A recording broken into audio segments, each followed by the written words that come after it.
2024 has been a volatile year for West Asia, a magnitude of which the region has not witnessed in a long time. Much has happened. This past year, there has not been one day when an airstrike or attack has not taken place.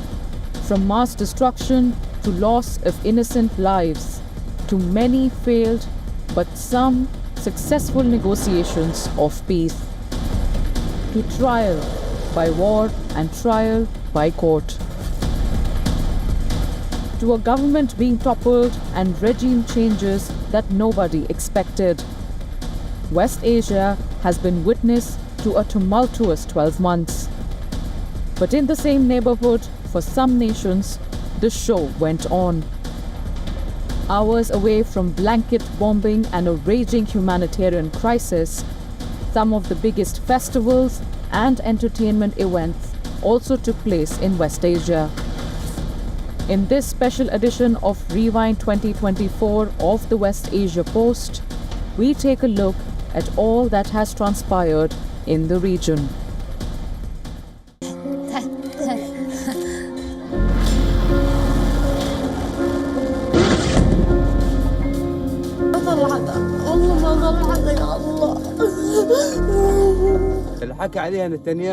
Netanyahu said Al-Mawasi, Khan Yunis is safe. But look at this. Martyrs, injured, children and women were martyred last night.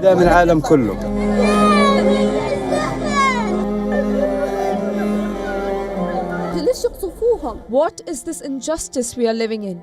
Until when? We are really tired. Where do we go? For real, where do we go?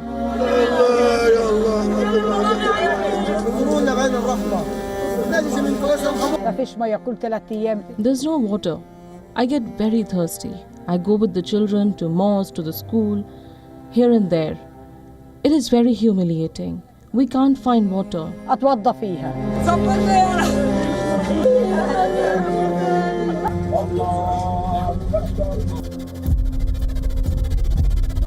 This is how the year began and ended in the Gaza Strip. A besieged enclave for which nothing has changed since October 7 last year. Netanyahu's declaration of war on Gaza after a Hamas attack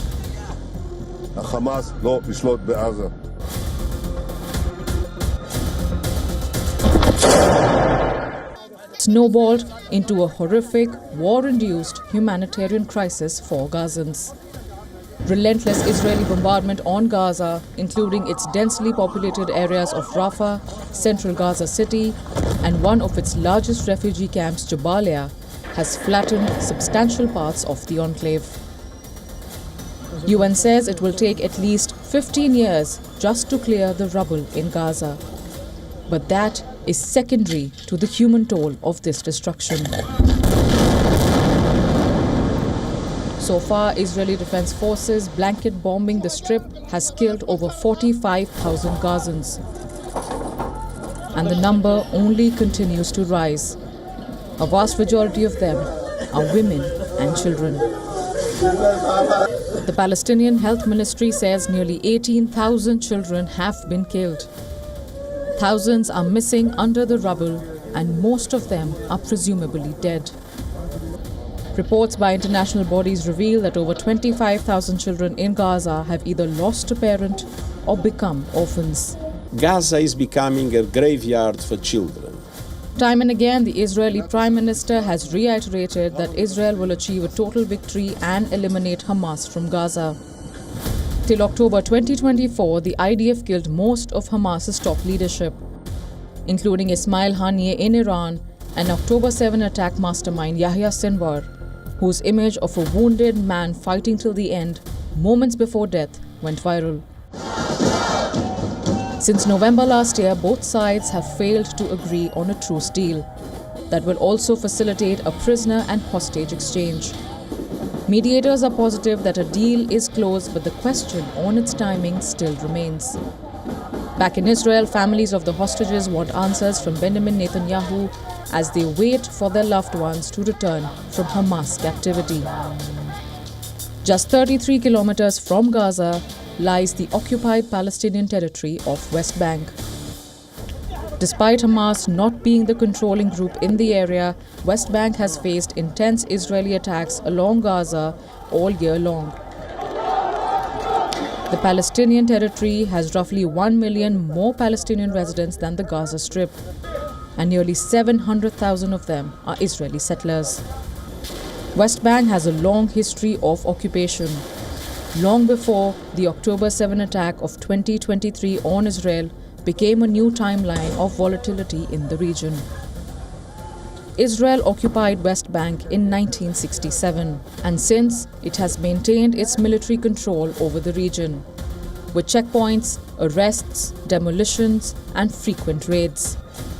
Palestinian security forces launched a rare crackdown against local militant groups in northern West Bank.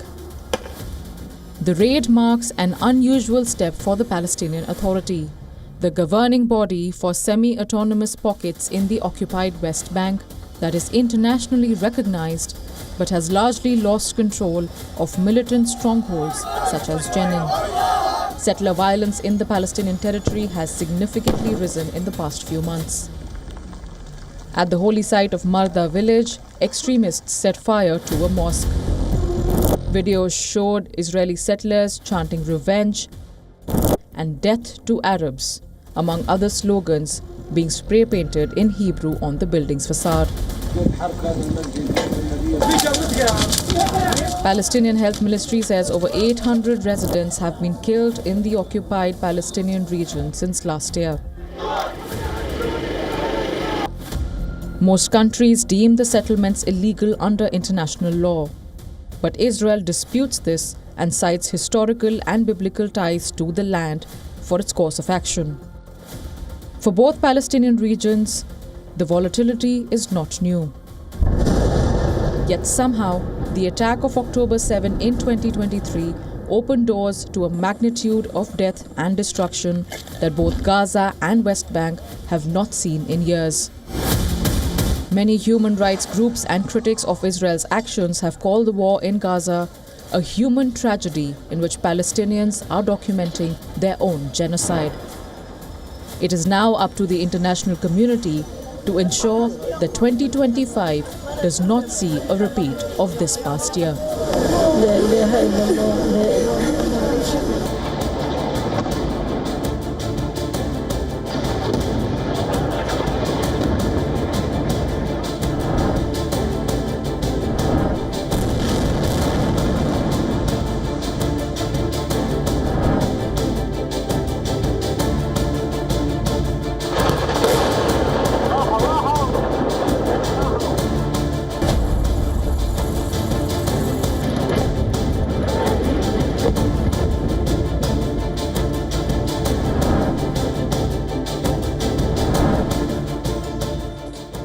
Israel's declaration of war almost immediately saw a response and spillover effect from groups allied with Hamas under the umbrella called the Axis of Resistance. As Israeli strikes began pounding Gaza, Lebanon's Hezbollah group launched missiles towards Israel.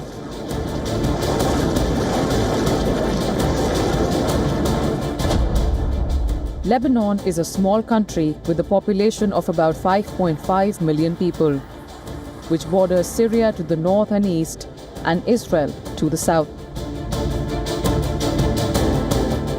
Tensions remained adversely high along the Israel-Lebanon border, where most of the fighting took place this year.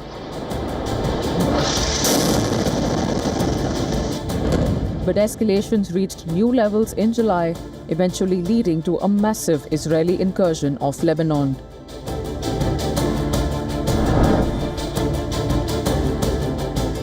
A rocket slammed into a soccer field in Majd al-Shams in the Israel-controlled Golan Heights, killing 12 children. Israel blamed Hezbollah for the attack, which the armed group denied.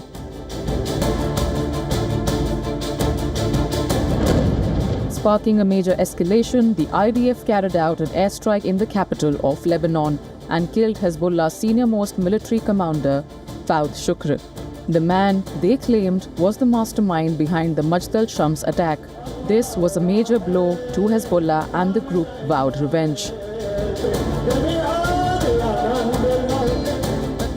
A day later, Hamas chief Ismail Haniyeh was killed in Tehran, throwing the entire West Asian region on the verge of a wider war.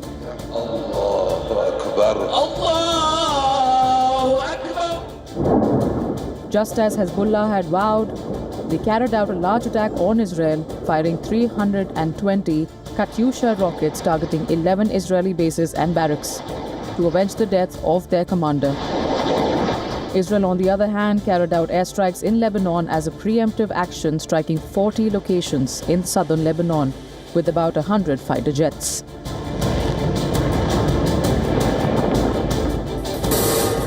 In September, Lebanon was rocked by perhaps the worst form of asymmetric warfare the nation had ever seen.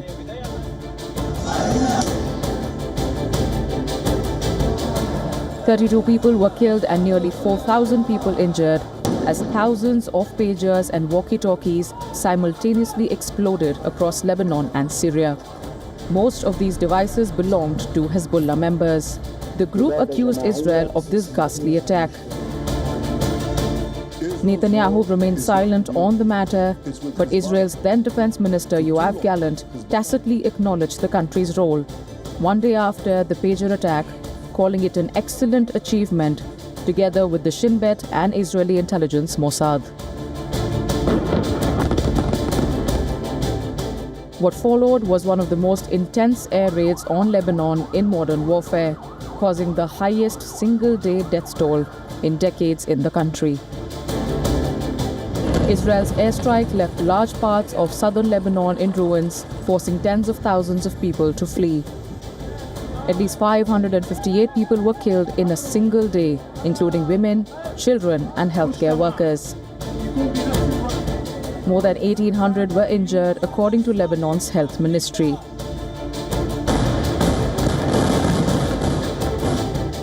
The hostilities finally escalated, leading to the death of Hezbollah chief Hassan Nasrallah, who died in an Israeli strike on Beirut, marking Israel's biggest blow to Hezbollah.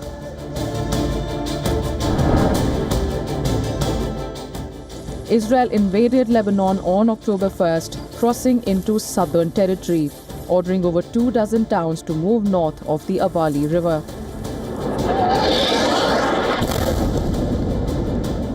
Wide-scale aerial and ground attacks targeted the south of Lebanon to its capital, Beirut. Most of Hezbollah's top brass was eliminated in the attacks, along with civilian casualties. Many UN peacekeepers operating in Lebanon were wounded in the strikes. Finally, after over a year of deadly battle, Israel and Hezbollah agreed to a 60-day ceasefire deal brokered by the US and France. The deal stipulates the complete withdrawal of Israeli forces from Lebanon, with only Lebanese military and UN peacekeeping forces present south of the Litani River. As per the Lebanese Health Ministry, close to 3,800 people were killed in Lebanon, including at least 240 children, with over 15,000 injured and at least 140 documented attacks on Lebanon's healthcare facilities. Over 900,000 people were displaced, and as many as 560,000 crossed into Syria. But despite a truce deal, a UN agency has accused Israel of breaching the ceasefire deal over 100 times since the agreement came into effect on November 27th.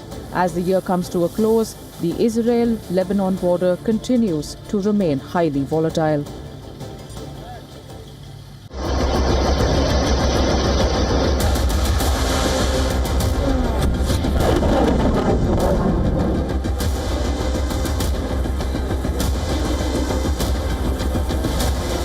Israel and Iran, the two regional forces that find mention in all the tensions across West Asia, have been locked in a shadow war for decades.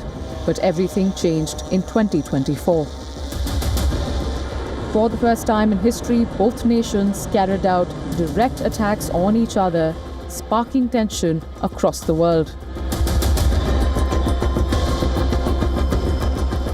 For Israel, it was a year of turmoil as it faced regular attacks from Hezbollah in Lebanon, Houthis in Yemen, and other Iran-backed groups that attacked Israel in solidarity with the Axis of Resistance Brotherhood. Facing accusations of genocide at the International Court of Justice for its actions in Gaza, Israel faced pressure on multiple fronts. Several voices have condemned Netanyahu for purposely stretching the war for political gains. On April 13th, Iran launched 300 missiles and drones towards Israel, marking its first direct attack on Israeli territory. Most projectiles were intercepted with assistance from the US, UK and France, along with Jordan. Days later, Israel responded with a limited strike on a missile defense system in the Iranian region of Isfahan, which Iran chose not to respond to.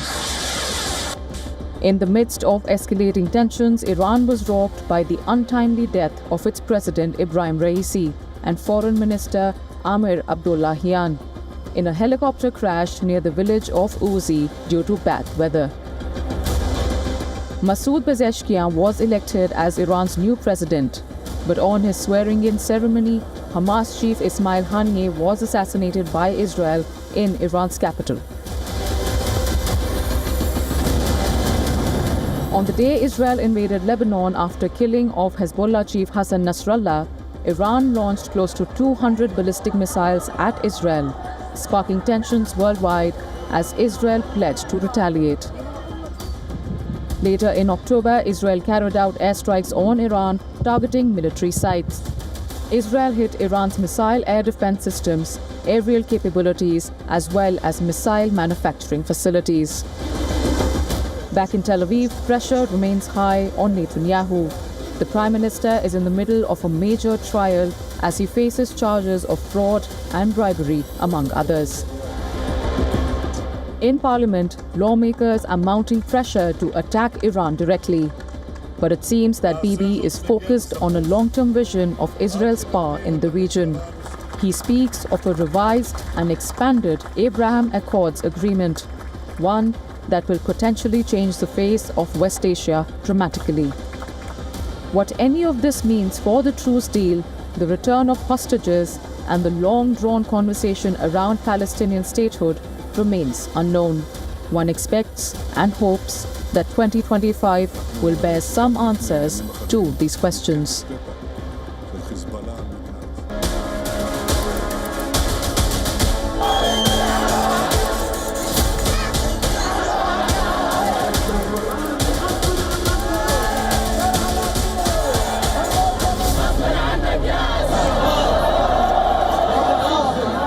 On the day a ceasefire between Hezbollah and Israel came into effect, an unprecedented event took place in the neighboring country of Syria.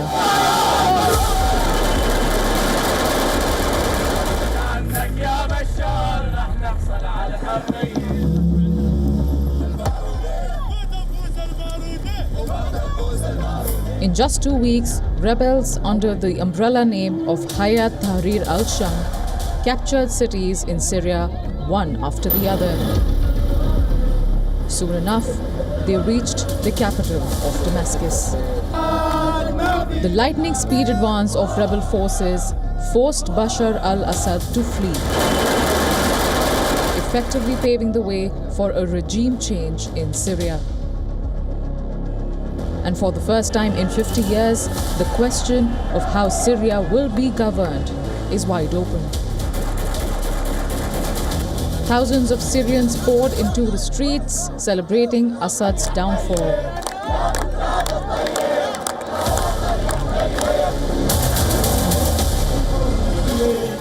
Soldiers and police fled their posts, and looters broke into the defense ministry. Families wandered the presidential palace, walking by damaged portraits of Assad.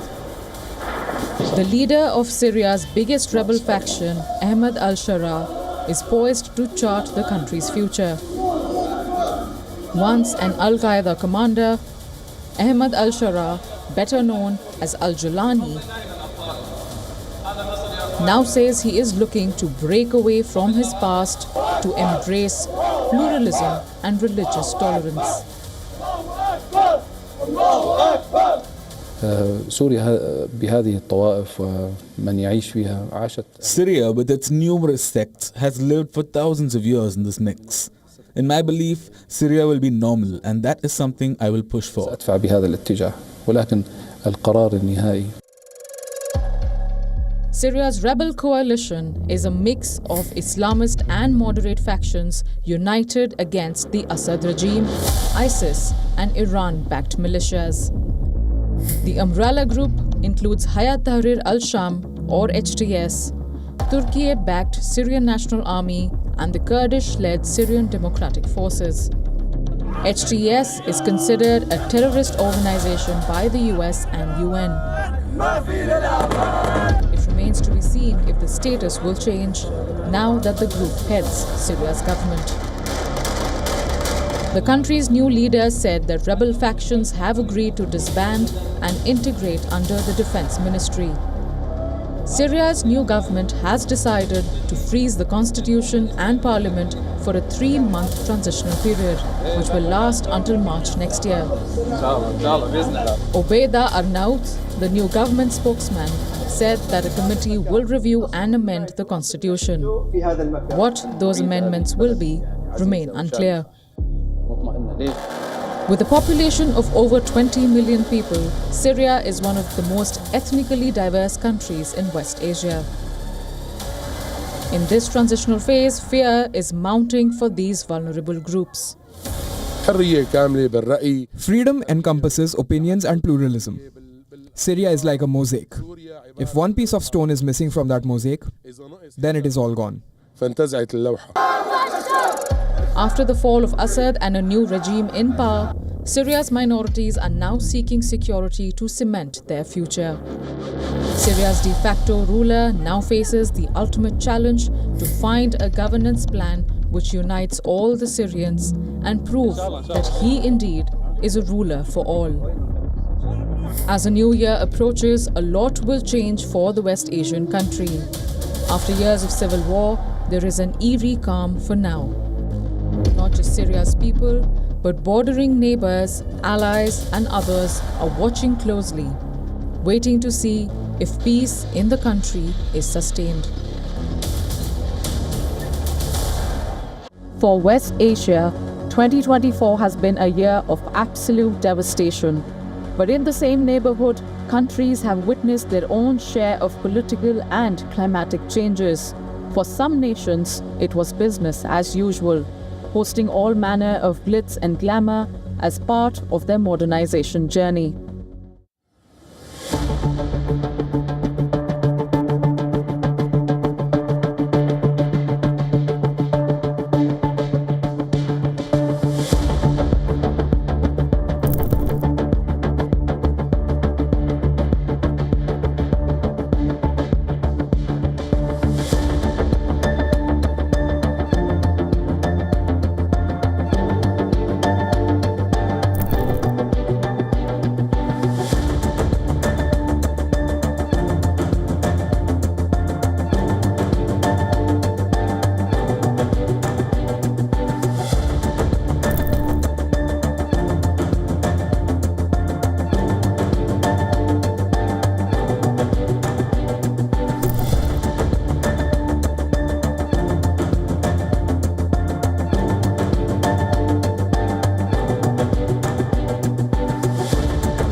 The instability, large-scale devastation, and mounting deaths in West Asia has shone the light on failures of the international community to bring peace to the region.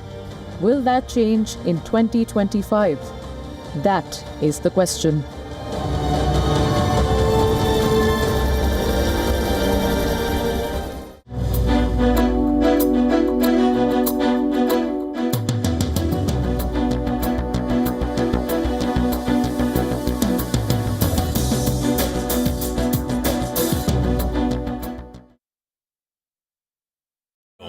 India's Global Voice, the channel that brings you the biggest stories from across the world through India's lens. Now available in more than 190 countries worldwide. Because we believe that the world is one.